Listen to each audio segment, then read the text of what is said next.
Start করে দিব ইনশাল্লাহ। আসসালামু আলাইকুম। প্রিয় চিকিৎসক বৃন্দ, আশা করি সকলে ভালো আছেন।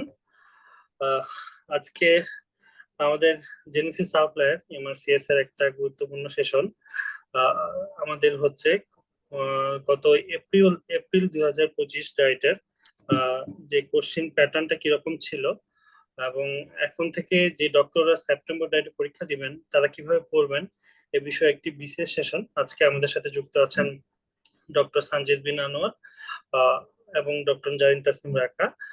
আমরা আমাদের এই সম্মানিত মেন্টররা এই খুব রিসেন্টলি এমআরসিএস পার্ট এ ডায়েট পাস করেছেন, এপ্রিল ডায়েট। তো আমরা তাদের কাছে শুনবো আসলে রিকল এমআরসিএস এর জন্য পার্ট এ পরীক্ষার জন্য বিশেষ করে অনেক গুরুত্বপূর্ণ একটা সম্পদ।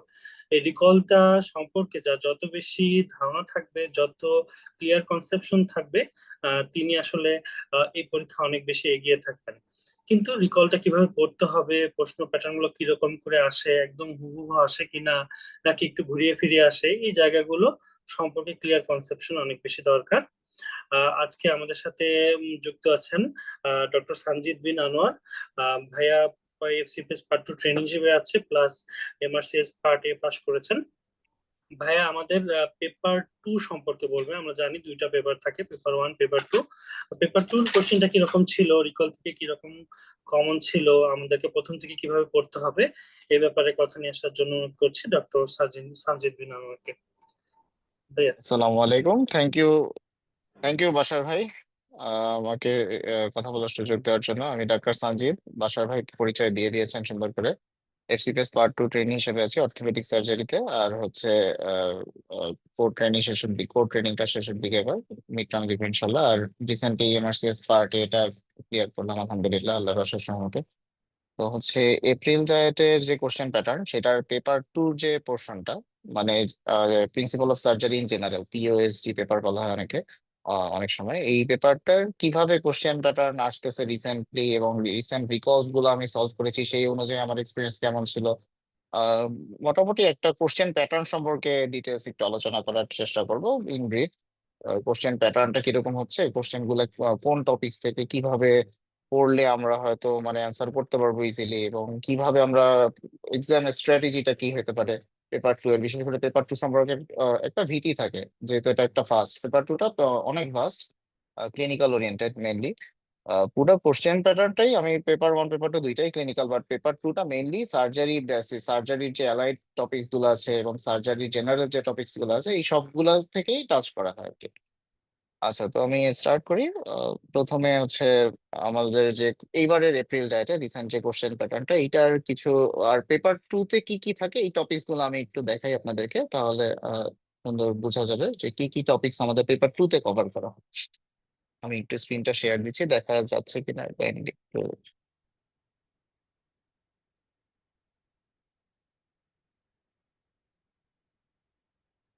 হ্যাঁ, স্ক্রিনটা কি দেখা যাচ্ছে? জি ভাইয়া, দেখা যাচ্ছে। জি। ওকে, ওকে। আচ্ছা, পেপার টু। ওকে, পেপার টু তে আমি আপনার একটু দেখেন কি কি টপিকস আমাদের পেপার টু তে কভার করতে হবে। পেপার টু তে দেখা যাচ্ছে যে এটা পিওএসজি বা principal of surgery in general বলা হয়। তো এখানে আমি মোটামুটি টপিকস লিস্ট কি কি আছে সেগুলো কালেক্ট করেছি, আমি যেভাবে ফলো করেছিলাম আর কি। এখানে দেখেন, ফার্স্টে pre operative, post operative care, pre operative management, post operative care বা পেরি অপারেটিভ, এই দুইটা মিলে থাকছে। এভাবে কিছু কোশ্চেন থাকবে। তারপরে surgical technique, legal issues, clinical microbiology, emergency medicine, surgical oncology এবং বিভিন্ন সার্জিক্যাল যে অ্যালাইড গুলা, যেমন অ্যাবডোমিনাল, আপার জিআই, হেপাটোবিলিয়ারি, কোলোরেক্টাল, এভাবে যতগুলো অ্যালাইড আছে ইম্পর্টেন্ট, প্রত্যেকটা থেকে টাচ করা হবে। হ্যাঁ? প্রত্যেকটা থেকেই কিছু না কিছু কোশ্চেন, এবং কিভাবে সেগুলো আসছে সেগুলো আমি ডিটেলস একটু দেখানোর চেষ্টা করবো, এবং আমাদের এপ্রিল ডায়েটে কিভাবে আসছে। এই এই কয়েকটা হচ্ছে টপিকস, আপনারা একটু দেখে নেন। এই জিনিসগুলো আমাদের পেপার টু তে আলোচনার বিষয় থাকে আর কি mainly। আচ্ছা, ঠিক আছে, আমি তাহলে একটু আমাদের কোশ্চেনে চলে যাই।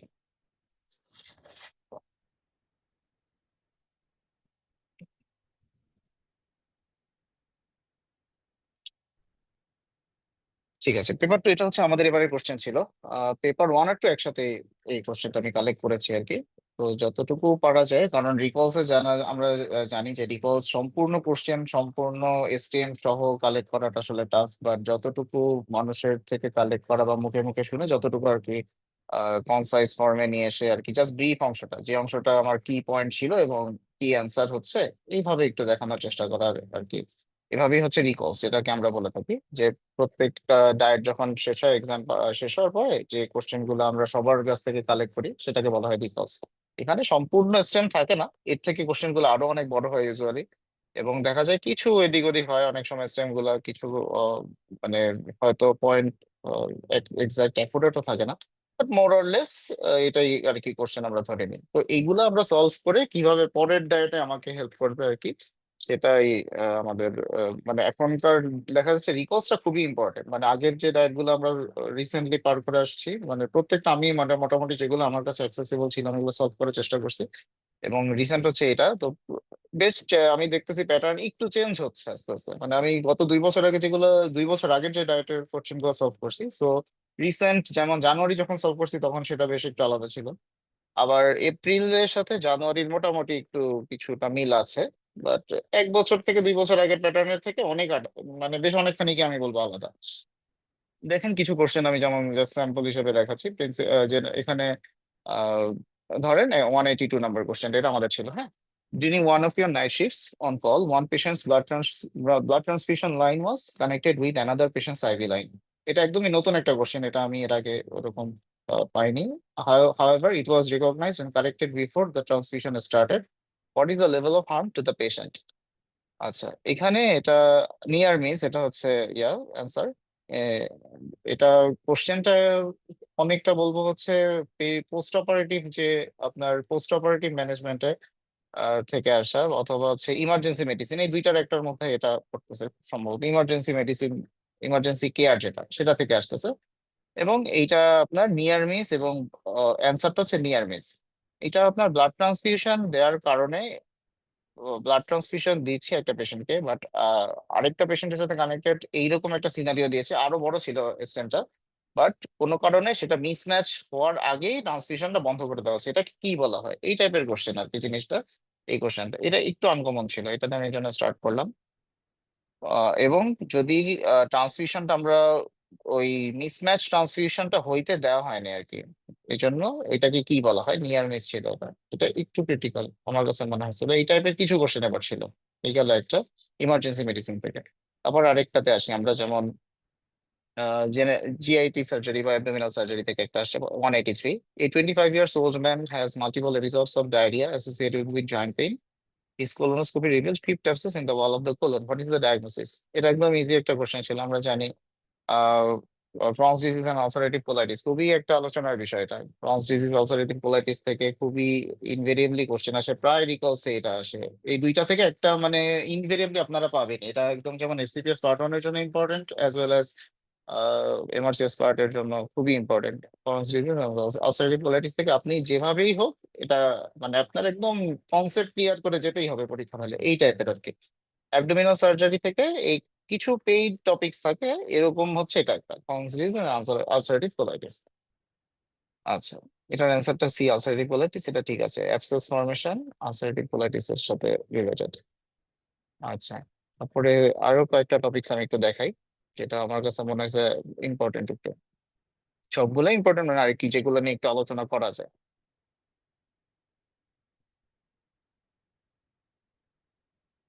হ্যাঁ, এই যে skin lesion, surgical skin lesion থেকে খুবই সুন্দর কোশ্চেন এগুলো, এগুলো রিকলসে ছিল, এর আগের বারও ছিল। যেমন ধরেন 188 নাম্বারটা আমরা একটু দেখি। A 70 years old ex-sailor presents with a crusty exophytic ulcer over his left cheek since 6 months. On examination, the ulcer has got an everted edge with basaloid features. A few enlarged lymph nodes are palpable in his neck. What is your diagnosis? Just এভাবে আপনাকে একটা stem দিয়ে দিবে, একটা squamous cell carcinoma অথবা basal cell carcinoma, অথবা যে কোনো আমরা যেগুলো পড়ি ম্যালিগন্যান্ট মেলানোমা, এগুলোর হচ্ছে স্কিন লেশন থেকে আপনাকে এভাবে একটা সিমটমস গুলো দিবে, এগুলো দিয়ে একটা স্টেম ক্রিয়েট করে দিবে। আরো বড় স্টেমও হতে পারে। বলবে what is your diagnosis. Easy question এটা, প্রায়বার প্রতিবারই আপনার এই তিনটা থেকে একটা না একটা এসেই বা আসতেছে এটা। জানুয়ারি ডায়েটেও খুব সম্ভবত ছিল, অলমোস্ট মোরলেস স্কোয়ামাস সেল কার্সিনোমা অথবা বেসাল সেল কার্সিনোমা, দুইটার একটা ছিল। এটা এবারও আসছে। এটার answer squamous cell carcinoma everted edge. আর এটা কারেক্ট করার ইজি একদম। এই তিনটা পড়লে যেমন মানে প্রতি বছরই আসতেছে এইরকম কিছু পেইড টপিকস আমি লাস্টে আবার দেখিয়ে দিব। এইগুলা থেকে আপনি মানে সব রিকলসই মোটামুটি কোশ্চেন একটা না দুইটা থাকতেছেই। এই গেল একটা পেইড এরকম। রিকলস মানে কোনো মিস করার অপশনই নেই আমাদের হাতে, প্রতি বছরই কিছু পেইড টপিকস থাকবে, ওগুলা আপনাকে পড়ে যেতেই হবে যেভাবেই হোক। প্রতিটা রিকলস তো সলভ করবেনই, সাথে রিকলস থেকে ডিরেক্টলি যে একদম চলে আসবে সেটাও না। রিকলস থেকে আসবে কিভাবে, এই টপিকসটাই আপনাকে একটু দুই একটা স্টেপ চেঞ্জ করে দেখা যাবে আরেকটা অ্যান্সার হয়ে যাচ্ছে সেটার জন্য। বাট টপিকসটা ধরেন একদম প্রায় কমনই থাকে, বাট একটু সিমটম হয়তো একটা চেঞ্জ করে দিল, তখন দেখা যায় অ্যান্সারটা একটু ঘুরে যায়। অথবা একই জিনিস হয়তো চেয়েছে, এখানে ডায়াগনোসিস চেয়েছে, ওখানে বলবে ঠিক উল্টাটা। যেমন এটার ফিচার্সটা কি ছিল, স্কোয়ামাস সেল কার্সিনোমা নিয়ে আসছে, এখন কি কি ফিচার আসছে, এই টাইপের আর কি। রিকলস এর টপিকসটা অনেক সময় সেম থাকে, আবার অনেক সময় সিমটমটা সেম থাকে, just vice versa. But recalls থেকে মানে এই ধরনের রিটার্ন রিপিট হচ্ছে আর কি কোশ্চেন। আচ্ছা, তারপরে যাই আরো কয়েকটা কোশ্চেন দেখাই। আচ্ছা, আরেকটা খুবই মানে পেইড একদম প্রতি বছরই আসতেছে, হ্যাঁ, জিসিএস ইন্টারপ্রিটেশন। একদম এটা আপনি সলভ করে মানে জিসিএস চোখের সামনে যদি আপনার মানে ভাসাতে পারে মানুষের যে জিসিএস ইন্টারপ্রিটেশন আমরা যেটা বলি, E4 B5 M6, প্রত্যেকটার চারটাতে কি, ই এর চারটাতে কি, বি এর পাঁচটাতে কি, M6 এম এর ছয়টাতে কি কি আছে, এই সিমটম গুলো আপনাকে দিয়ে দিবে। জাস্ট আই ওপেনিং, প্রত্যেকটা একদম চোখের সামনে ভাসতে হবে আপনার। এত টাইম পাওয়া যাবে না তখন, জাস্ট আপনি সিমটমস গুলো দেখে অ্যান্সারটা দিয়ে দিতে হবে যে এটা জিসিএস ইন্টারপ্রিটেশন কত। এটা প্রতি বছর আসবে। এই মানে যে জানুয়ারিতেও ছিল, তার গত বছর সেপ্টেম্বরের ডায়েটে ছিল, এবার এপ্রিল ডায়েটে আসছে। এটা ছিল আমাদের কোশ্চেনটা, এটার অ্যান্সারটা ছিল 7। এই গেল একটা জিসিএস ইন্টারপ্রিটেশন, এরকম আর কি কিছু পেইড টপিকস থাকবে আপনার। আচ্ছা,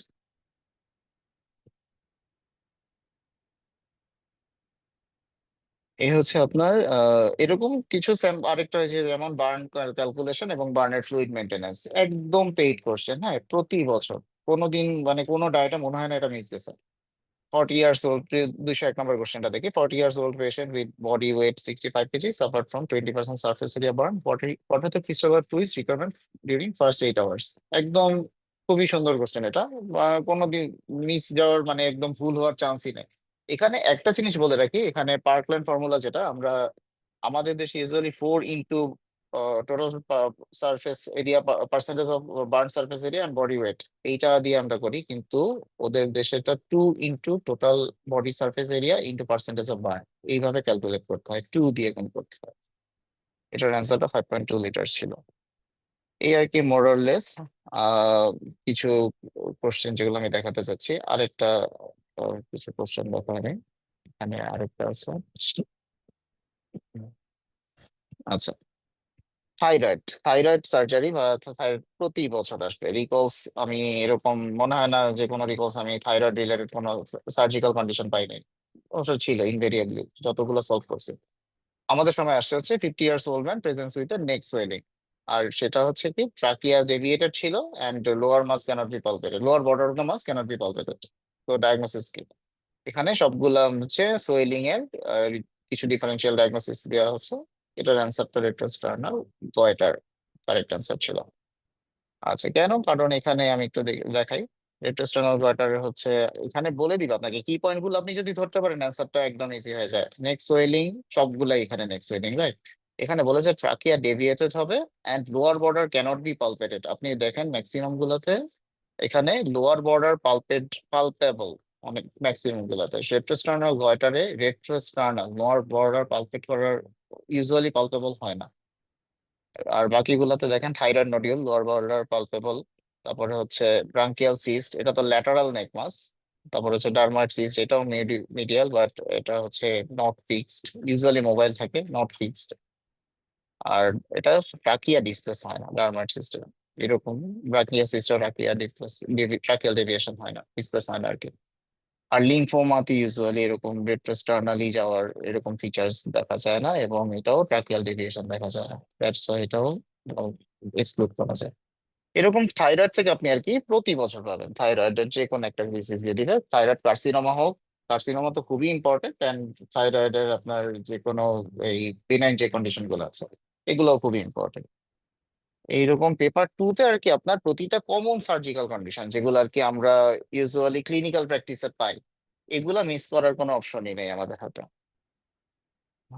আচ্ছা, তারপরে হচ্ছে এই যে আমি এখানে টপিকস ধরি কিছু বলি, টপিকসটা যেটা হাতে আছে, প্রি অপারেটিভ পোস্ট অপারেটিভ খুবই ইম্পর্টেন্ট প্রত্যেকটা, মানে পোস্ট অপারেটিভ ম্যানেজমেন্ট এবার আমাদের আসছে, যেমন আমি যতটুকু মনে পড়ে একটা হচ্ছে এনহ্যান্স রিকভারি আফটার সার্জারি থেকে আসছে পোস্ট অপারেটিভ ম্যানেজমেন্টের, এনহ্যান্স রিকভারি আফটার সার্জারি একদম খুঁটিনাটি যা আছে এটা আপনার পড়ে যেতে হবে। রিসেন্টলি এটাতে খুব টাচ করা হচ্ছে, এনহ্যান্স রিকভারি আফটার সার্জারির মেইন উদ্দেশ্য কি, এটা রিডিউস হসপিটাল স্টে। যেভাবেই আপনাকে স্টেম দিই এটার অ্যান্সার হবে রিডিউস, মানে এনহ্যান্স রিকভারি কেন করা হচ্ছে, যাতে হসপিটাল স্টে কে কমানো যায় পেশেন্টের।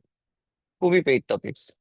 আচ্ছা, তারপরে সার্জিক্যাল টেকনিক, এটা থেকে আপনার বিভিন্ন ধরনের যে কোন জায়গায় কি সুচারিং ইউজ করা হচ্ছে, মানে কোথায় আপনি অ্যাবজর্বেবল ইউজ করবেন, কোথায় নন অ্যাবজর্বেবল ইউজ করবেন, সুচার ম্যাটেরিয়াল এগুলো থেকে কোশ্চেন আসে। তারপরে খুবই কমনলি হচ্ছে ইনসিশন, আপনি একটা কোথায় কোন ইনসিশনটা দিবেন এবং ইনসিশন দেওয়ার পর কোন স্ট্রাকচার আপনার ড্যামেজ হচ্ছে, খুবই কমন ইস্যু এটা। আর হ্যাঁ, পেপার টু তে এই এরপরে যেটা লিগাল ইস্যুস, লিগাল ইস্যুসটা হচ্ছে পেপার টু তে একটু প্রবলেমেটিক করছে না সেটা, সার্জিক্যাল অডিট নামে একটা টপিকস আছে ইএমআরসিএস এ, আপনারা জানবেন। এটা রিকল সলভ করেও খুব একটা মানে কমন আমি দেখি নাই, এটা একটু নতুন নতুন ইয়ে আসে, কোশ্চেন আসে। তারপর হচ্ছে সার্জিক্যাল মাইক্রোবায়োলজি, এটাও আপনার রিকলস থেকে অনেক কিছু কমন আসবে, ইমার্জেন্সি মেডিসিন এগুলো কমন আসবে, আর সার্জারি অ্যালাইড গুলো তো বললাম। আচ্ছা, এবার আমি চলে যাই হচ্ছে একটু কোশ্চেনে। ওকে, এই তো আমাদের কোশ্চেন গুলা। আর পেপার টু এর হচ্ছে একটা ভীতি থাকে যে টাইম ম্যানেজমেন্টটা খুব ক্রুশিয়াল, হ্যাঁ পুরা এমআরসিএস পার্টেতেই টাইম ম্যানেজমেন্টটা খুবই ক্রুশিয়াল আমার কাছে মনে হয়েছে। 300টা কোশ্চেন 300 মিনিট, বাট পেপার টু তে আপনার 120টা কোশ্চেন, এখানে সবগুলাই হচ্ছে কোনো না কোনো সার্জিক্যাল কন্ডিশন, সো খুবই কনফিউজিং কিছু স্টেম থাকবে, একদম একই রকমই মনে হবে অ্যান্সার। সেক্ষেত্রে টাইম ম্যানেজমেন্টটা একটু টাফ হয়ে যায়, এই জন্য পেপার টু সম্পর্কে মানে পেপার টু থেকে ভীতিটা একটু বেশি থাকে সবার। ক্লিনিক্যাল কন্ডিশন গুলো স্টেমটা বেশ বড় থাকে, প্রায় ম্যাক্সিমাম কোশ্চেনের স্টেম বড় থাকে, এখানে যেরকম দেখতেছেন এগুলো হচ্ছে জাস্ট বিশটা আমাদের এখানে আমি কালেক্ট করা হয়েছে, বাট অ্যাকচুয়াল কোশ্চেন আরো অনেক বড় থাকে। আচ্ছা, আরেকটা কোশ্চেন দেখাই আমি পোস্ট অপ থেকে, হ্যাঁ পোস্ট অপ থেকে কমন কোশ্চেন যেমন পোস্ট অপারেটিভ কমপ্লিকেশন, যেগুলা কোনটা কমপ্লিকেশন হয়েছে এটার কি ম্যানেজমেন্ট করবেন, এই রিলেটেড আপনাকে একটা সিনারিও দেওয়া হবে পোস্ট অপারেটিভ, যে কোনো একটা কমপ্লিকেশনের একটা সিনারিও দিবে, নেক্সট আপনার ম্যানেজমেন্ট কি, যেমন আমাদের ছিল হচ্ছে অ্যাপেন্ডিসেক্টমি করা হয়েছে, কোশ্চেনটা আমি একটু খুঁজতেছি। অ্যাপেন্ডিসেক্টমি করার পরে পোস্ট অপারেটিভে তার হচ্ছে সেরাস ডিসচার্জ, উন্ড ডেহিসেন্সের মতো একটা সিমটম মানে সিনারিও দেওয়ার চেষ্টা করছে। তো সেইটাতে আপনি ইমিডিয়েটলি কি করবেন, এটা ছিল হচ্ছে কোশ্চেনটা, ইমিডিয়েটলি আপনি কি করবেন। এটার অ্যান্সারটা হবে হচ্ছে ইমিডিয়েটলি এটা সার্জিক্যাল ডেব্রাইডমেন্ট করতে হবে ইন অপারেটিভ থিয়েটার। যদি পোস্ট অপে যদি আপনার এটার উন্ড ইনফেকশন হয়ে যায় অথবা উন্ড ডেহিসেন্স হয়ে যায়, সার্জিক্যাল ডেব্রাইডমেন্ট করতে হবে। এখানে আরো অনেকগুলো অপশন ছিল, লাইক ড্রেসিং অ্যান্ড হচ্ছে post operative wash, reassure, antibiotic therapy, এভাবে কিছু অপশন দেওয়া ছিল। আচ্ছা, এই গেল পোস্ট অপ। আচ্ছা, হ্যাঁ এই যে আরেকটা হচ্ছে পোস্ট অপের, এই যে আরেকটা কোশ্চেন আসছে, যেমন 229 নাম্বারটা দেখি। 60 years old female on steroid for autoimmune hepatitis. She is scheduled for elective femoral hernia repair. She develops addisonium crisis postoperatively. একটু নতুন এই কোশ্চেনটা এবার। She is given intravenous hydrocortisone. Hydrocortisone is superior to dexamethasone because মানে hydrocortisone and ডেক্সামিথাসোনের মধ্যে comparative একটা আহ, ইয়া চেয়েছে এখানে, কোনটা আমি চয়েস করবো এবং কোনটা বেটার, এই টাইপের কিছু কোশ্চেন ইদানিং আসতেছে, এটা আগে ছিল না। এই ধরনের কোশ্চেন একটু কম দেখছিলাম আমি রিকলসে, আমি পাই নাই আর কি। এটার অ্যান্সার ছিল more potent mineralocorticoid action. Hydrocortisone usually হচ্ছে ডেক্সা যেটা ইউজ করি আমরা, ওইটার থেকে ডেক্সামেথাসোন, ডেক্সামেথাসোন থেকে superior because of mineral corticoid action. Addisonian ক্রাইসিসে কি হয়, আপনার মিনারেল কর্টিকয়েড ওর বডিতে ডেফিসিয়েন্ট, তখন হচ্ছে আমার মিনারেল কর্টিকয়েড রোলটা বেশি দরকার। ডেক্সার রোলও অবভিয়াসলি দরকার, বাট দুইটার মধ্যে যদি আমি কম্পারিজনে যাই, তখন আমার হাইড্রোকর্টিসনের রোলটা বেশি পোটেন্ট, মিনারেল কর্টিকয়েড থেকে বেশি থাকে হাইড্রোকর্টিসনে। এই হচ্ছে আপনার মোটামুটি আহ, যতটুকু আমি চেষ্টা করছি কালেক্ট করে ডিসকাস করার। আরো এরকম অনেক কোশ্চেন আছে, আপনারা রিকল সেশন যখন হবে জেনেসিস আউটলায়ারে তখন যদি যুক্ত থাকেন আরো অনেক এরকম কোশ্চেন পাবেন। ডিটেইলস এক্সপ্লেনেশন আমাদের জেনেসিস আউটলায়ার করে থাকে এরকম রিকল সেশনে, রিকলস এর কোনো বিকল্পই নেই আমি বলবো। আর ইএমআরসিএস থেকে যে কোশ্চেন গুলো আসে, ইএমআরসিএস আমি কেন করবো, ইএমআরসিএস করবো হচ্ছে আমার কোর কনসেপ্ট ক্লিয়ার করার জন্য, যে টপিকস গুলো আমার এমআরসিএস কোশ্চেনে কভার করা হবে বা এমআরসিএস আমাকে ফেস করতে হবে, সেই কোর টপিকস, সেই টপিকস এর কনসেপশন ক্লিয়ার করার জন্য আমার ইএমআরসিএস। নট ইএমআরসিএস থেকে আমি কমন পাবো, বিষয়টা এমন না। বাট রিকলস থেকে অবভিয়াসলি কিছু কমন আসবে, এন্ড রিকলস থেকে টপিকস চেঞ্জ করেও আসবে, টপিকসটা একটু ভাইস ভার্সা করেও আসবে। বাট ইএমআরসিএস থেকে ইদানিং খুবই মানে ডাইরেক্ট কোশ্চেন এখন আর আসতেছে না বললেই হয়, বাট কোর কনসেপ্ট থেকে কোশ্চেন আসতেছে। এই তো মোটামুটি হচ্ছে পেপার 2। আর টাইম ম্যানেজমেন্ট অবভিয়াসলি খুবই ইম্পর্টেন্ট। 120টা কোশ্চেন 120 মিনিটে অ্যান্সার করাটা টাফ, সেই ক্ষেত্রে আমার যেই কোশ্চেন গুলো আমি একদম কনফিউজ ছিলাম সেগুলোকে আমি ফার্স্টে স্কিপ করে দিব, আর যেটা আমি টোটালি কনফিডেন্ট সেখানে আমি টাইম ওয়েস্ট করবো না আর কি। যেখানে কনফিডেন্ট হয়ে গেছি সেটার সেকেন্ড থট দেওয়ার আমার ওরকম অপশন থাকে না অনেক সময়। টাইম ম্যানেজমেন্ট যে ধরে রাখতে পারবে, এক্সাম স্ট্র্যাটেজি যে মেনটেন করবে, সেখানে এমআরসিএস পার্ট ইজ ডুয়েবল। এখানে ভয়ের তেমন কোনো কিছু থাকে না আর কি। আর প্রিপারেশনের জন্য অ্যাজ ওয়েল অ্যাজ যেমন এএমআরসিএস ইম্পর্টেন্ট, রিকলস একদম ইকুয়ালি ইম্পর্টেন্ট, এবং পরীক্ষার আগের মাসে আমি বলবো মেইনলি রিকলস আপনাকে হেল্প করবে। আর ইএমআরসিএস আরো আগে থেকে যত আর্লি আপনি শুরু করবেন তত তাড়াতাড়ি ততই ভালো। যখন মানে প্রিপারেশন শুরু করবেন তখন আপনি ইএমআরসিএস দিয়ে শুরু করবেন। অ্যাজ ওয়েল অ্যাজ যদি রিকলস প্রথম থেকে পড়তে পারেন অবভিয়াসলি খুব ভালো, বাট পরীক্ষার আগের মাসে এটা আপনাকে হেল্প করবে হচ্ছে রিকলস। যত বেশি সলভ করতে পারেন এবং এই রিলেটেড টপিক গুলো যত বেশি পড়তে পারবেন তত বেশি আপনার জন্য বেটার। ঠিক আছে বাশার ভাই। জি, অসংখ্য ধন্যবাদ আমাদের প্রিয় মেন্টর ডক্টর সঞ্জিত বিন আনোয়ারকে। ভাইয়া আসলে যে জিনিসটা আমাদেরকে দেখাইলেন পেপার 2 তে, একটা বিশ্লেষণ, তুলনামূলক বিশ্লেষণ আমরা দেখলাম। আসলে আমাদের আলাদা রিকল সেশন তো হবেই, সেখানে আমাদের পুরো প্রশ্নগুলো এক্সপ্লেনেশন সহ সবকিছু দেখানো হবে। আজকে আমাদের সেশনটির উদ্দেশ্য আসলে রিকল থেকে কি রকম প্রশ্ন আসছে বা রিকলটা আমরা কিভাবে পড়বো, ডক্টর সঞ্জিত বিন আনোয়ার অত্যন্ত সুন্দরভাবে এই জিনিসটা আমাদের কাছে তুলে ধরেছেন। যেটা হচ্ছে মুখ্য বিষয়, আমি আবারও রিপিট করছি যে ইএমআরসিএস টা আমাদের বেসিক কনসেপশনের জন্য দরকার হয়, যে আমাদের কতটুকু পড়বো, পড়ার লিমিট কতটুকু, কি জিনিসগুলোকে আমাদেরকে গুরুত্ব দিতে হবে, এই জিনিসগুলো সম্পর্কে আমরা আইডিয়া পাই হচ্ছে ইএমআরসিএস থেকে। ইএমআরসিএস শেষ করার পরেই আমরা রিকল পড়া শুরু করি। তো এই জন্য আপনি যতই যতই কঠিন আসুন না কেন, যে ডাইটি হোক না কেন, সব ডাইটি প্রায় একই রকম, যে আপনার রিকল থেকে একটা বড় অংশ কিন্তু কমন পড়ছে। সো এই রিকল গুলো আপনি হুবহু পড়লে, মুখস্থ করলে পাশ করা সহজ হয়ে যাবে, বিষয়টা কিন্তু তা না। প্রত্যেকটা জিনিস ক্লিয়ার কনসেপশন অনুযায়ী কেন এটা হলো কেন হলো না, সেটা একজন আম, যে ভালো করে পড়েছে তার সাথে পার্টনারশিপ করে বা কোনো মেন্টরের সহযোগিতা নিয়ে সেটা আপনাকে বুঝে বুঝে পড়তে হবে। তাহলে কিন্তু এমআরসিএস পার্টের জার্নিটা স্মুথ হবে। এটাই হচ্ছে আহ, আমরা মোটামুটি বুঝতে পারলাম আমার ডক্টর সঞ্জিত বিন আনোয়ার ভাইয়ের কথা থেকে। ধন্যবাদ ভাই আপনাকে। এ পর্যায়ে আমরা পেপার 1 শুরু করব। পেপার 1 এর একটা তুলনামূলক কম্পারেটিভ স্টাডি করব, যে আমাদের প্রশ্ন পেপার প্যাটার্নটা কি রকম ছিল, রিকল থেকে আসলে কতটুকু কমন পড়েছে, বেসিক কনসেপশন আমাদেরকে কতটুকু কাজে লাগাতে হবে এ বিষয়ে। আমাদের সাথে যুক্ত আছেন ডক্টর জারিন তাসনিম রাকা। উনি colorectal surgery resident, Bangladesh medical university, FCPS part 1, MRCS part এ। রাকা আপু, আমার কথা শোনা যাচ্ছে? হ্যাঁ, বাসায় শোনা যাচ্ছে। হ্যাঁ আপু, আপনি শুরু করতে পারেন। আর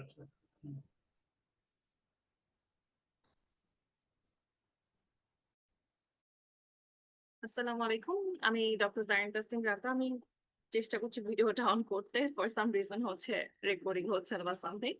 আচ্ছা, আমি বাসায় আমার সম্পর্কে অলরেডি বলে দিয়েছে। আমি বর্তমানে ফেজে রেসিডেন্ট হিসেবে আছি বিএসএমইউ তে, বিএমইউ তে।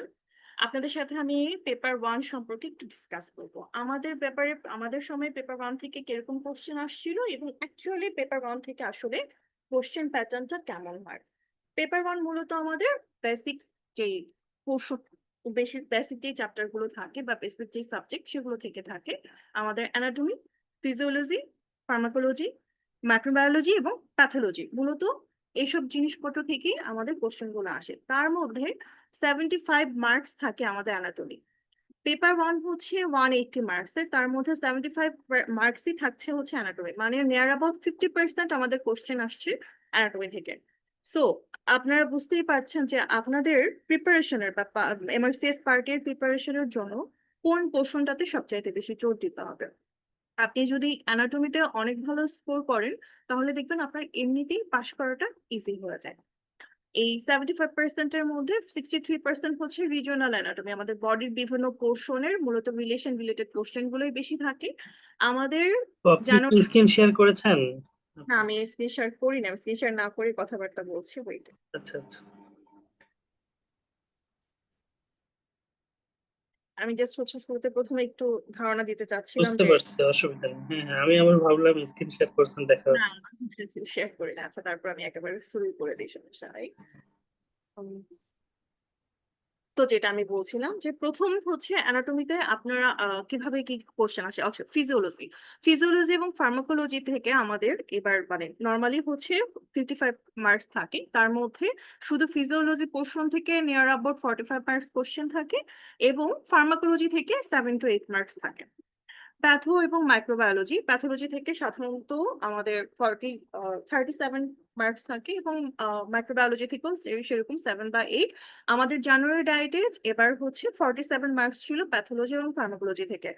ইমেজিং রিলেটেড কিছু কোশ্চেন থাকে নেয়ার অ্যাবাউট 5 মার্কস এর মতো, এবং ডাটা ইন্টারপ্রিটেশন অ্যান্ড অডিট এই পোর্শন থেকে আমাদের পেপার 1-এ থাকে হচ্ছে 3 মার্কস এর।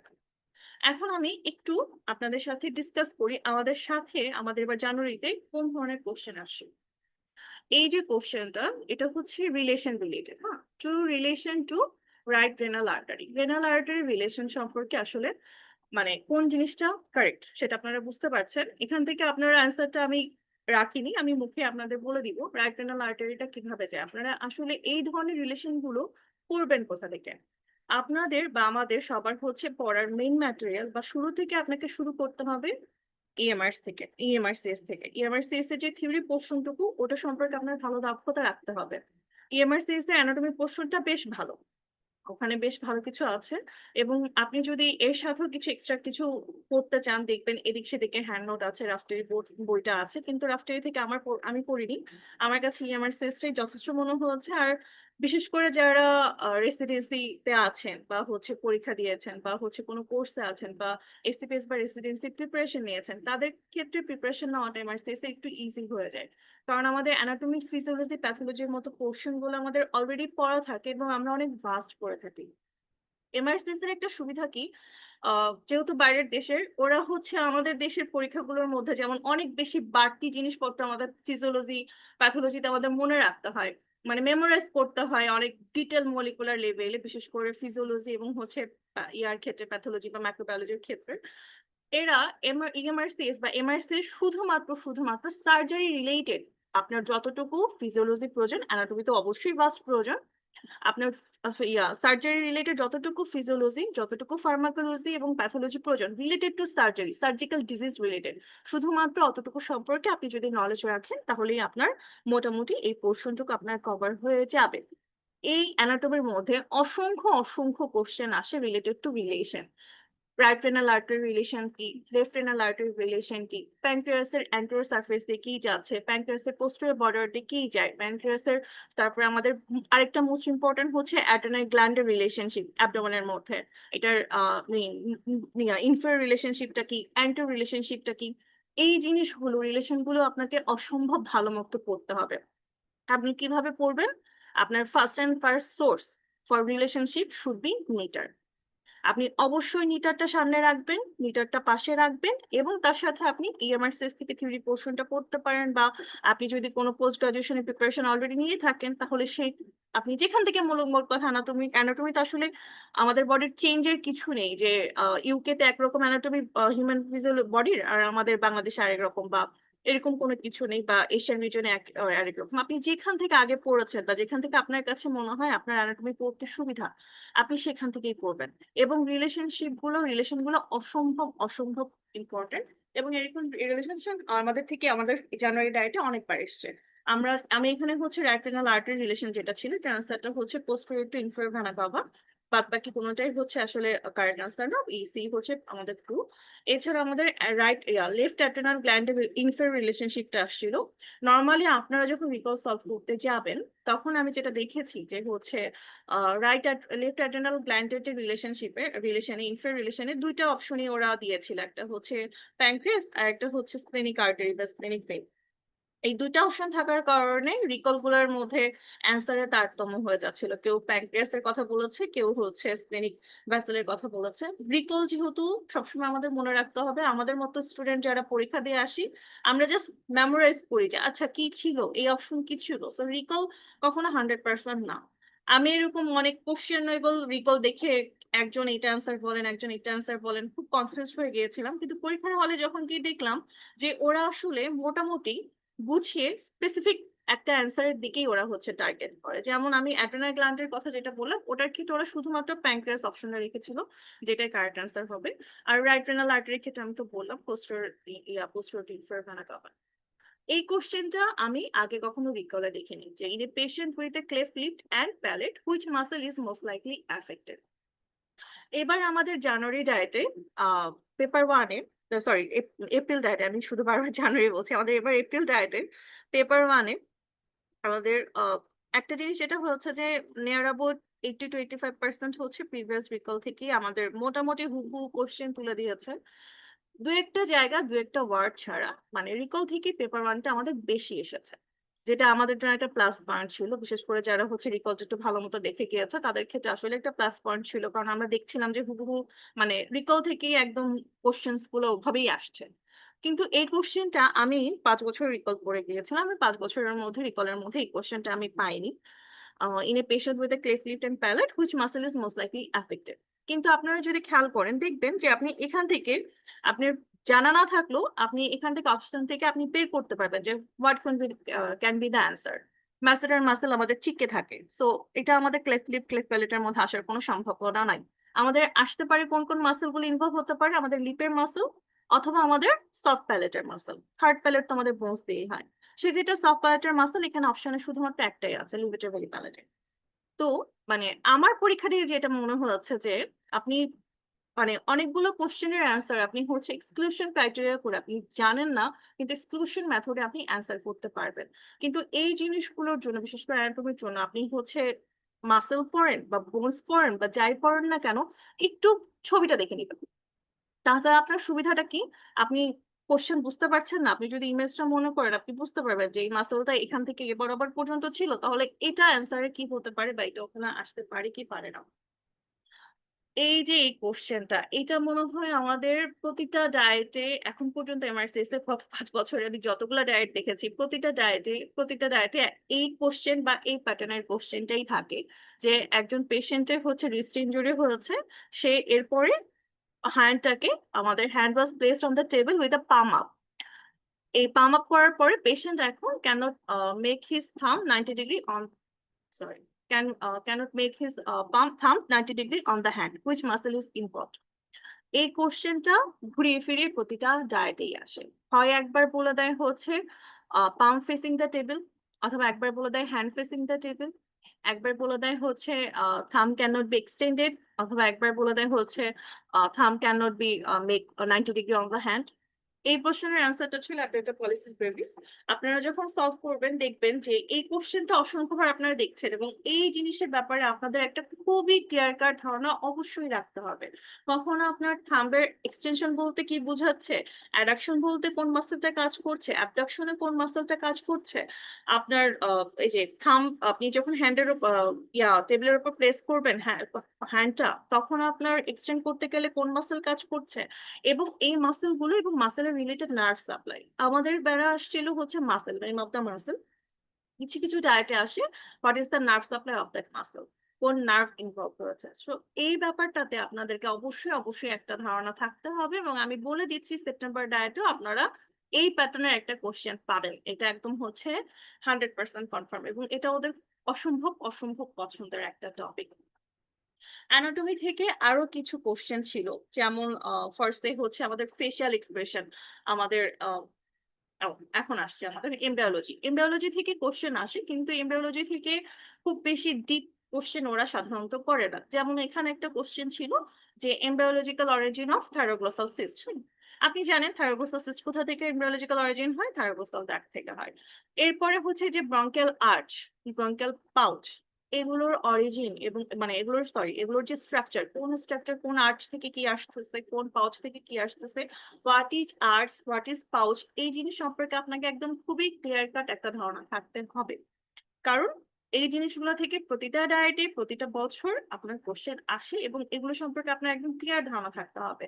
আর্চ কোনটা, পাউচ কোনটা, আর্চ থেকে কি আসতেছে, পাউচ থেকে কোনটা আসতেছে, ক্লেফট থেকে কোনটা আসতেছে, এবং হচ্ছে ক্লেফটের অবলিটারেশন ইনকমপ্লিট হলে কোন ডিজিজটা হয়, সবকিছু সম্পর্কে আপনাকে অবশ্যই অবশ্যই একটা ভালো ধারণা নিয়ে রাখতে হবে।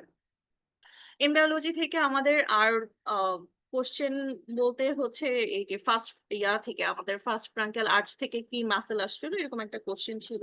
তারপরে মেকলস ডাইভার্টিকুলাম আসলে কোন এমব্রায়োনিক অরিজিন, মানে কোন গার্ড, কোন পোর্শন থেকে আসে, ফোর গার্ড থেকে, মিড গার্ড থেকে বা হ্যান্ড গার্ড থেকে, এরকম একটা কোশ্চেন ছিল আমাদের। তারপর আমাদের আরেকটা কোশ্চেন ছিল, আমি সবগুলো কোশ্চেন এখানে আনি নেই, আমাদের লোয়ার লিম্বের ক্ষেত্রে হচ্ছে femoral triangle, femoral ring, femoral canal, এই জিনিসটা সম্পর্কে আপনাকে অসম্ভব ভালো ধারণা থাকতে হবে। আমাদের দুইটা কোশ্চেন চলে আসছিল, একটা ছিল about the content of femoral triangle এবং আরেকটা কোশ্চেন ছিল about the boundary of femoral ক্যানেল।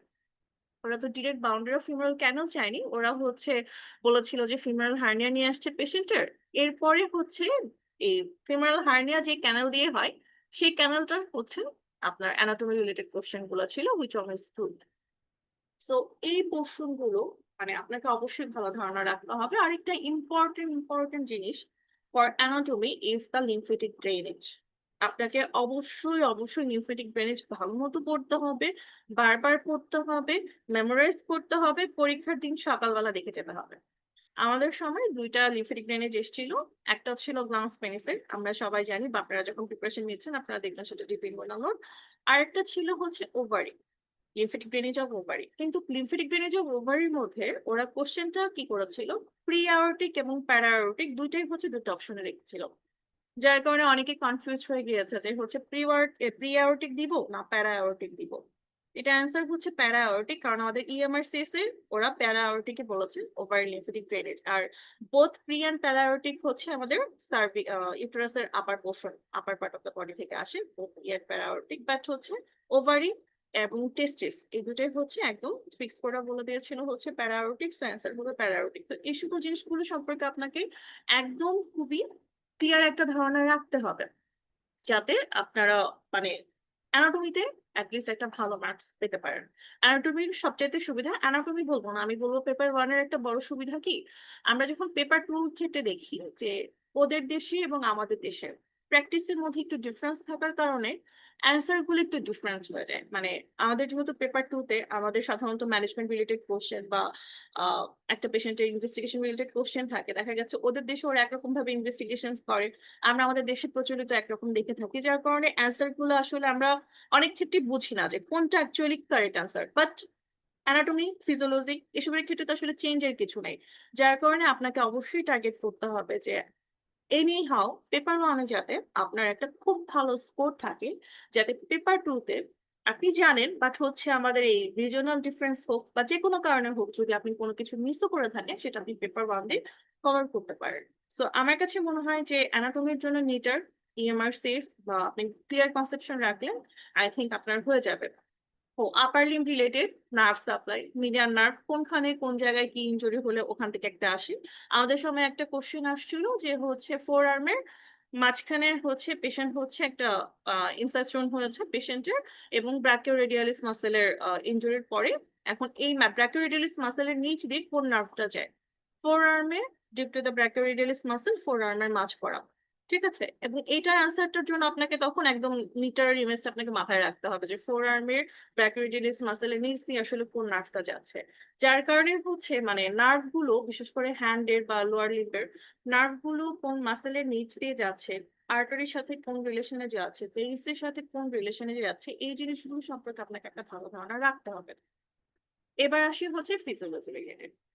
আমি আগেও বলেছি ফিজিওলজি আসলে আমরা এক্সপিএস বা রেসিডেন্সিতে যেটা দিয়ে আসি যে একদম মলিকুলার লেভেলে স্যাররা চলে যায়, এতটা মলিকুলার লেভেলে ইএমআরসিস কখনোই যায় না। ওদের থটস বলেন বা তো সবকিছুই থাকে শুধুমাত্র সার্জারি রিলেটেড, যতটুকু আমাদের ফিজিওলজি প্রয়োজন শুধুমাত্র ততটুকু। ফিজিওলজি থেকে আপনার নেয়ার অ্যাবাউট হচ্ছে 45 মার্কস থাকে এবং আপনি মোটামুটি ইএমআরসিএস পড়লে আসলে পুরোপুরি কভার হয় না। বাট আপনি যদি ইএমআরসিএস এর পোর্শনটুকু, ফিজিওলজির পোর্শনটুকু কনসেপশন ক্লিয়ার লিখে পড়েন, ক্লিয়ার রেখে যদি আপনি পড়তে পারেন, তাহলে আই থিংক হচ্ছে আবার 30 মার্কস এর মতো আপনার কভার হবে। বাকি পোর্শনের জন্য আপনি যদি রিকল সলভ করেন, আপনি বুঝতে পারবেন যে রিকলে বারবার কোন কোন টপিক গুলো থেকে কোশ্চেন গুলো আসতেছে। যেমন এই অবস্ট্রাকটিভ জন্ডিস, এই পোর্শন থেকে অসংখ্যবার কোশ্চেন আসছে। এই যে কোনটা আমাদের ইউরিনে হচ্ছে বেশি হবে, কোনটা হচ্ছে আমাদের অবস্ট্রাকটিভ জন্ডিসের পেশেন্টের আমরা ইউরিনে কি পাবো, স্টুলে কি পাবো, হেপাটোসেলুলার জন্ডিসের পেশেন্টের হেপাটোসেলুলার সাধারণত আসে না, অবস্ট্রাকটিভ জন্ডিসে আসে। কারণ আমি বলেছি যেটা হচ্ছে সার্জারি রিলেটেড, অবস্ট্রাকটিভ জন্ডিসের পেশেন্টের ইউরিনে কোনটা বাড়ে, তারপর স্টুলে কোনটা বাড়ে, এই জিনিসগুলো হচ্ছে অসংখ্যবার আসে এবং এই জিনিসটা সম্পর্কে আপনাকে একটা ভালো ধারণা রাখতে হবে। তারপর আমাদের এবার ফিজিওলজি রিলেটেড কোশ্চেন কি ছিল, আমাদের ফিজিওলজি থেকে এবার ছিল হচ্ছে সব অসম্ভব অসম্ভব মানে ওদের পছন্দের টপিক এবং খুব ইম্পর্টেন্ট টপিক ওদের না, সারা পৃথিবীতে এটা ইম্পর্টেন্ট টপিক হচ্ছে শক। আমাদের কার্ডিয়াক টেম্পোনেন্ট ছিল, এটা হচ্ছে কোন ধরনের শক, আপনি কার্ডিয়াক টেম্পোনেন্ট হলে কি করবেন। আমাদের হচ্ছে কার্ডিয়াক টেম্পোনেন্টের ফিজিওলজি, প্যাথোফিজিওলজিটা কি, কার্ডিয়াক টেম্পোনেন্ট হলে কি হয়, আমাদের হচ্ছে ভেনাস রিটার্নটা কমে যায় কারণ হচ্ছে আমাদের হার্টের মধ্যে রিটার্ন করতে পারছে না, আমাদের হচ্ছে একটা অবস্ট্রাকটিভ শক হয়। এই কোন ধরনের শক, প্যাথোফিজিওলজিটা কি, আপনার কার্ডিয়াক টেম্পোনেন্ট থাকলে আপনি জেভিপির কি ফিচার পেতে পারেন, আপনার পালস ব্লাড প্রেশার কি হবে, এই জিনিস সম্পর্কে আপনাকে একদম ক্লিয়ার কনসেপশন রাখতে হবে। আপনার হাইপোভলিমিক শকে পালস বাড়বে না কমবে, বা হচ্ছে আপনার অবস্ট্রাকটিভ শকে বিপির কথা বলছে, হাইপোভলিমিক শকে বিপি বাড়বে না কমবে, আপনার পেরিফেরাল ভাস্কুলার রেজিস্ট্যান্স বাড়বে না কমবে, এই জিনিসগুলো সম্পর্কে আপনাকে ভালো ধারণা রাখতে হবে। এবং আমাদের শখ থেকে এরকম দুটা কোশ্চেন ছিল আমাদের। এরপরে আর কোশ্চেন হচ্ছে ফিজিওলজির কোশ্চেন গুলো আপনারা মোটামুটি মানে ইএমআর সেস এর আমাদের ডায়েটে আর ফরচুনেটলি হচ্ছে মানে বেশ রিকল রিলেটেড কোশ্চেন গুলোই ছিল, একদম হুবহু রিকল থেকেই তুলে দেওয়া। আর হচ্ছে মানে সুপারফিশিয়াল আপনি হচ্ছে আরেকটা ইম্পর্টেন্ট টপিক হচ্ছে ফিজিওলজির হচ্ছে ব্লাড রিলেটেড, মানে হচ্ছে পপুলেশন।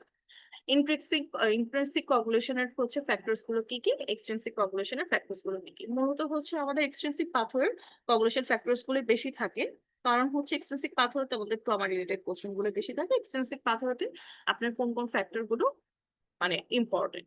তারপরে হচ্ছে আপনার লিভার ডিজিজে আপনার কোন কোন ফ্যাক্টর গুলো হচ্ছে আপনার কোন কোন ফ্যাক্টর গুলো কমে যাবে, ডিআইসি তে কোন কোন ফ্যাক্টর গুলো কমে যাবে, ডিআইসি তারপরে এক্সটেন্সিভ ফ্যাক্টর, ইন্ট্রিনসিক ফ্যাক্টর, এগুলো হচ্ছে আপনি ব্লাড পিকচারটা কি পাবেন, মানে আপনার প্লেটলেট কাউন্ট বাড়বে না কমবে, তারপর আপনার ব্লিডিং টাইম বাড়বে না কমবে, ক্লটিং টাইম বাড়বে না কমবে, এই জিনিসগুলো সম্পর্কে আপনাকে খুব সুন্দর মতো বুঝে নিতে হবে।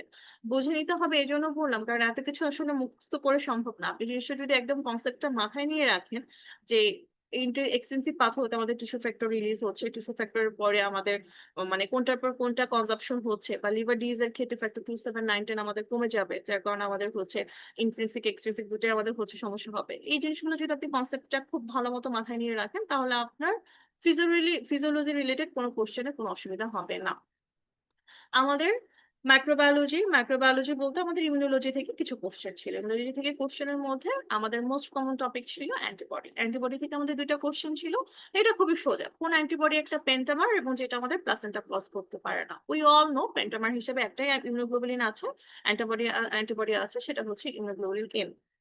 এছাড়া আরেকটা ছিল যে হচ্ছে কোন অ্যান্টিবডি প্লাসেন্টা ক্রস করতে পারে সেটা হচ্ছে ইমিউনোগ্লোবুলিন। এই জিনিসগুলো আমরা জানি, মানে we know this kind of answer. তো অ্যান্টিবডি সম্পর্কে কোশ্চেন থাকে এবং এটা আসে বিশেষ করে হাইপার সেনসিটিভিটিতে টাইপ 1 এ কোন অ্যান্টিবডি কাজ করে, তারপর হচ্ছে টাইপ 4 এ সেল কাজ করে, সেল মিডিয়েটেড ইমিউনিটি কোন সেল কাজ করে, এই রিলেটেড মানে সুপারফিশিয়াল কিছু কোশ্চেন ওরা দেয়। আমাদের সময় অ্যান্টিবডি রিলেটেড 2 টা কোশ্চেন ছিল। টাইপ 1 হাইপার সেনসিটিভিটি দিয়ে একটা কোশ্চেন ছিল যেটা আপনার হাইপার সেনসিটিভিটিতে কোন ইমিউনোগ্লোবুলিন কাজ করে, ইমিউনোগ্লোবুলিন কি। এখন আসি আমাদের মাইক্রোবায়োলজি নিয়ে মে ডায়েটে কি কোশ্চেন ছিল। মাইক্রোবায়োলজি নিয়ে মে ডায়েটে বেশ কিছু পেইড কোশ্চেন ছিল। Paid question in a sense যে হচ্ছে এই কোশ্চেন গুলো অসংখ্য রিকলে আসছে। যেমন এই একটা কোশ্চেন, আমরা জানি যে পেশেন্ট যদি আমাদের কাছে আসে সাধারণত এভাবেই রিকল, এই কোশ্চেনটা আগে রিকল আসছে। আমি যদি ভুল না করে থাকি এটা খুব সম্ভব হচ্ছে 2024 সেপ্টেম্বরে ডায়েটে খুব সম্ভব এই কোশ্চেনটা ছিল যে হচ্ছে একটা বাচ্চা পিগ ফার্মে, তারপরে তার বাবা হচ্ছে পিগ ফার্মে, সে আছে, সে খেলাধুলা করেছিল, তারপরে suddenly he presented with right সাইডের abdominal pain. Right side abdominal pain মানে আমাদের প্রথমে মাথায় দিদি কি থাকে, একটা অ্যাপেন্ডিসাইটিস এর কথা একটা মাথায় থাকে, কিন্তু তার সাথে সে বলে দিয়েছে ব্লাডি ডায়রিয়া এবং red tender nodule in the leave. এই যে ব্লাডি ডায়রিয়া রেড টেন্ডার নুডলের কথা বলে দিয়েছে, তার মানে আমাদের কিন্তু এখন অ্যাপেন্ডিসাইটিস থেকে সরে যেতে হবে। এরপরে বলে দিয়েছে সার্জিক্যাল ল্যাপারোস্কোপি করাও হয়েছিল এবং সেখানে অ্যাপেন্ডিক্স হচ্ছে গ্রসলি নরমাল পাওয়া গিয়েছে, তার মানে অ্যাপেন্ডিসাইটিস বাদ। মাইক্রোবায়োলজির কোশ্চেন কি হতে পারে, এই যে ব্লাডি ডায়রিয়া এবং রেড টেন্ডেল নোডুল, এটার জন্যই হচ্ছে আমাদের এটার অ্যান্সার হবে হচ্ছে ইয়ারসিনিয়া ইন্টারকোলাইটিস। এটাই হচ্ছে আমাদের কোলাইটিকা, ইয়ারসিনিয়া ইন্টারকোলাইটিকা। এই কোশ্চেনটার মানে এই কোশ্চেনটা এর আগেও রিকল আসছে এবং মাইক্রোবায়োলজির ক্ষেত্রে কিছু কিছু সিনারিও একদম ফিক্সড থাকে। মানে আপনার ল্যাকটেশনাল মাস্টাইটিস, স্টাফিলোকক্কাস অরিয়াস, আপনার ইয়াতে সেলুলাইটিস, স্টাফিলোকক্কাস অরিয়াস, বা হচ্ছে আপনার হচ্ছে হার্ট ভালভ নিয়ে আসছে, আপনার হচ্ছে ড্যামেজ হার্ট ভালভে কোন ধরনের ব্যাকটেরিয়া কাজ করবে, বা হচ্ছে আপনার মেকানিক্যাল হার্ট ভালভে কোন ধরনের ভেজিটেশন হবে, এই জিনিসগুলো আপনাকে একদম পুরা মাথায় মুখস্থ বলেন যা বলেন না কেন মাথায় রাখতে। যে আপনার যদি বলে দেয় একটা ড্যামেজ হার্ট ভালভ তাহলে আপনার কোন ধরনের অর্গানিজম দিয়ে আপনার ইনফেকশন হবে, একটা মেকানিক্যাল হার্ট ভালভে কোন ধরনের অর্গানিজম দিয়ে ইনফেকশন হবে। আপনার যদি বলে দেয় যে হচ্ছে পোর্ক ইনফেকশন, পোর্ক খেয়েছে, পোর্ক খাওয়ার পরে তার হচ্ছে ডায়রিয়া হয়েছে, তাহলে আপনি কি চিন্তা করবেন। আমাদের একটা কোশ্চেন ছিল যে একটা পেশেন্ট হচ্ছে চিকেন বারবিকিউ করেছে, কয়েকজন ছেলে একসাথে মিলে চিকেন বারবিকিউ করার পরে তারপরে হচ্ছে সে খাওয়ার পরে কিছুক্ষণ পরে কয়েক ঘন্টা পরে তার হচ্ছে এরকম লুজ মোশন ডায়রিয়া ছিল। তো সাসপেক্টেড অর্গানিজমটা কি, সাসপেক্টেড অর্গানিজম হচ্ছে কম্পাইলোব্যাক্টার জেজুরি। তো এই জিনিসগুলো আপনাকে আপনি যখন মাইক্রোবায়োলজি কোশ্চেন পড়বেন, ইএমআরসিএস পড়বেন, ইএমআরসিএস আসলে এরকম সুন্দর সিনারিও অত বেশি নাই, কিন্তু আপনি যখন রিকল সলভ করতে যাবেন আপনি দেখবেন যে এরকম কিছু স্পেসিফিক সিনারিও ওয়াইজ অ্যান্সার কিছু আছে যে এরকম সিনারিও নিয়ে এরকম ব্যাকটেরিয়া গুলো প্রেজেন্ট করে, তো সেগুলো আপনাকে একটু ভালো মতো মনে রাখতে হবে। আরেকটা খুবই পেইড কোশ্চেন, খুবই খুবই কমনলি ছিল, আমাদের বারেও আসছে, অস্ট্রিওমাইলাইটিস এর পেশেন্টের, সিকল সেল অ্যানিমিয়ার পেশেন্টের হচ্ছে অস্ট্রিওমাইলাইটিস হচ্ছে। সো পজিটিভ অর্গানিজম কি, সালমোনেলা। এই জিনিসটা আমাদের ইএমসিএস ও আছে, আপনারা যখন করবেন দেখবেন। এবং এরকম কিছু পেইড কোশ্চেন আমাদের এবার এপ্রিল ডায়েটে ছিল। আশা করা যায় সেপ্টেম্বর ডায়েটে এরকম পেইড কোশ্চেন গুলো থাকবে। এগুলো থাকলে কি হয়, আপনার হচ্ছে অ্যান্সার করতে আপনি কনফিডেন্স পাবেন। এরপর এই তো ফার্মাকোলজি রিলেটেড আমাদের ছিল হচ্ছে অ্যান্টিবায়োটিক রিলেটেড কিছু কোশ্চেন। আমি মূলত মেইন যে কোশ্চেন গুলো সেগুলো রিলেটেড আপনাদের সাথে আলোচনা করেছি। আর আমাদের ডাটা ইন্টারপ্রিটেশনের মধ্যে আমাদের কোশ্চেন ছিল হচ্ছে অডিট সাইকেল নিয়ে, খুব ইম্পর্টেন্ট, অডিট সাইকেলটা আপনারা ভালো মতো করে ফেলবেন। আর এই তো মাইক্রোবায়োলজির জন্য আমি বলবো রিকল সলভ করলে আপনি মোটামুটি আইডিয়া পেয়ে যাবেন। প্যাথোলজির জন্য খুব একটা বেশি ডিপ কোশ্চেন আসে না। আপনার প্যাথোলজি প্রশ্নটা আসলে পেপার 2 এর সাথে ওভারল্যাপ করে, মানে আপনার ডিজিজ রিলেটেড প্যাথোলজি তো, যার কারণে হচ্ছে পেপার 2 যদি আপনি খুব ভালো মতো পড়েন বা পেপার 2 এর রিকল গুলো যদি সলভ করেন তাহলে পেপার 1 এর প্যাথোলজি অনেকখানি আপনার কভার হয়ে যাবে। ফার্মাকোলজির ক্ষেত্রে অ্যান্টিবায়োটিক, তারপর অ্যান্টিকোগুলেন্ট, এই টপিক দুটো খুবই খুবই ইম্পর্টেন্ট। এন্ড হ্যাঁ অবভিয়াসলি পেইন কিলার আপনি কি ইউজ করবেন, বা পেইন কিলার হচ্ছে আপনার ম্যাক্সিমাম ডোজে কত দিবেন, এবং হচ্ছে অ্যানেস্থেটিক এজেন্ট আমরা জানি, আমাদের সময় অ্যানেস্থেটিক এজেন্ট সম্পর্কে কোশ্চেন আসছিল হচ্ছে ডিপোলারাইজিং মাসল রিল্যাক্সেন্ট কোনটা। আমরা সবাই জানি সাবসামিথোনিয়াম। তো এই ধরনের কিছু ইজি, ইজি কোয়েশ্চেন এবার ছিল। যার কারণে হচ্ছে আমার কাছে মনে হচ্ছে এপ্রিল ডায়েটটা সোজা সুন্দরভাবে পার করা গিয়েছে। কারণ আমরা জানি যে জানুয়ারি ডায়েটটা বারবার আমার নাম চলে আসতেছে। কারণ জানুয়ারি ডায়েটে হচ্ছে কোয়েশ্চেন প্যাটার্নটা একটু ডিফারেন্ট ছিল। মানে রিকল থেকে ওরা অনেকখানি সেম হোক বা সবকিছু হোক ঘুরে ফিরে দিয়েছিল। বাট আলহামদুলিল্লাহ ওরা এপ্রিল ডায়েটে এতটা বেশি প্যাঁচায়নি। এবং রিকল থেকে অনেক কিছু কোশ্চেন কমন ছিল। এবং যে কথা আপনাদেরকে আমি বলবো যারা সেপ্টেম্বরে পরীক্ষা দিবেন বা সামনে পরীক্ষা দিবেন, অবশ্যই, অবশ্যই রিপোর্টটার উপর একটু জোর দিবেন। আপনাদের টার্গেট ইউএমআরসিএস আপনি পড়ে ফেলেন। ইউএমআরসিএস পড়লে আপনি একটা গাইডলাইন পাবেন।